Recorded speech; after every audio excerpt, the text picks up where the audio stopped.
स्वागत है आपका अपने चैनल हिंदी कहानी में। दोस्तों, एक बार फिर सच्ची घटना पर आधारित एक छोटी सी कहानी लेकर आए हैं। आपसे निवेदन है पूरी वीडियो जरूर देखें और आनंद की अनुभूति करें।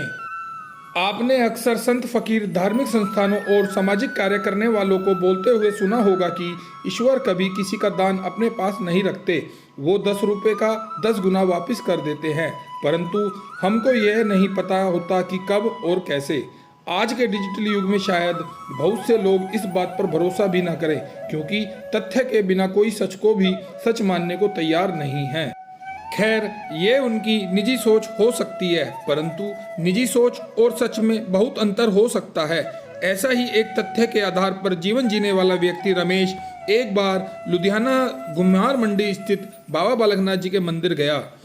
मंदिर के संचालक भगत श्री संजीव कुमार जी महाराज, शिष्य सपुत्र सदगुरु श्री तरसेम लाल जी महाराज आसन पर विराजमान थे। सारी संगत बारी बारी से गुरु महाराज जी के चरण स्पर्श करती और आशीर्वाद प्राप्त करती। चूंकि रमेश पहली बार मंदिर में गया था और उसने गुरु महाराज जी के कभी अब से पहले पास से दर्शन नहीं कर रहे थे, तो वो भी गुरु दर्शन की लालसा लिए उसी लाइन में लग गया। अब जैसे ही रमेश लाइन में लगा, उसको विचार आया कि मैं कुछ दान पेटी में धनराशि अवश्य अपनी श्रद्धानुसार दान करूं। रमेश ने 100 रुपये जेब से निकाले और अपनी बारी का इंतजार करने लगा।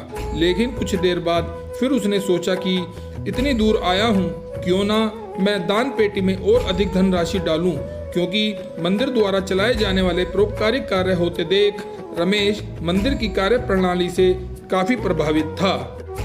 और हो भी क्यों ना, सदगुरु श्री तरसेम लाल जी महाराज द्वारा बनाए गए एक एक उसूल जिसमें आने वाली संगत का भला छुपा है, उन्हीं उसूलों को आज भी 100% भगत संजीव कुमार जी महाराज लागू करते हैं। अब रमेश ने 100 का नोट जेब से और निकाल लिया और फिर रमेश की बारी आई।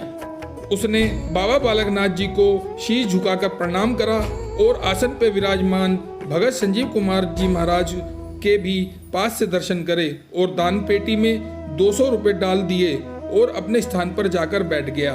परंतु जैसे ही उसे दान पात्र में पैसे डाले, जब से ही उसके दिमाग में एक विचार आने लगा कि मैंने 100 रुपये अधिक डाल दिए, क्योंकि गुरु महाराज जी के दर्शन तो बिना दान के भी हो जाते और अगर पैसे डालने भी थे तो 100 रुपये काफी थे।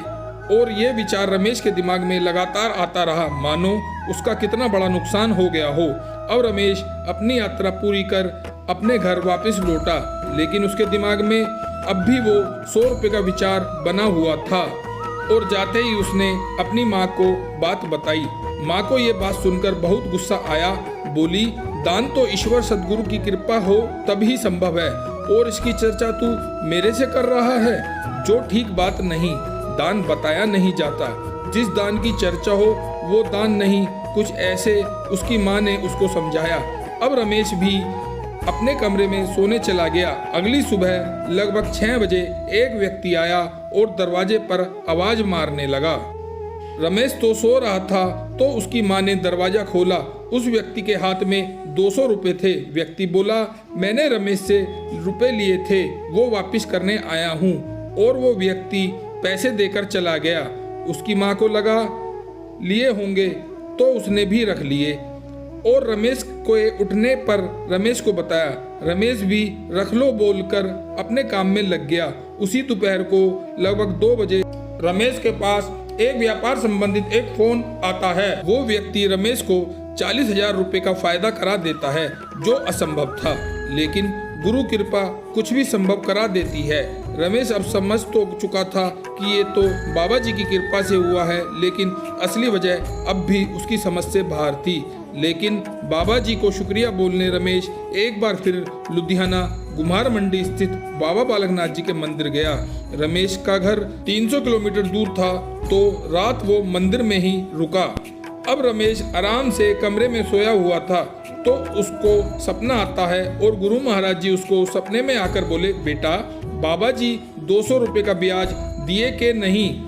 सतगुरु मेरा सारे जग से भी सोना है, उसके जैसा और ना कोई होना है, और तेरे 200 रुपये भी।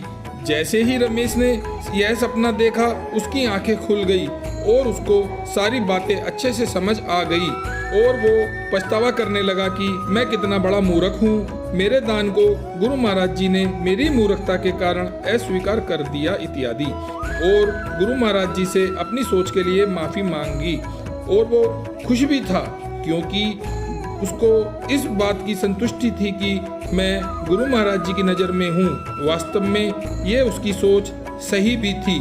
गुरुजी मुझे रख चरना दे पास, मेरा मन कभी भी डोले ना।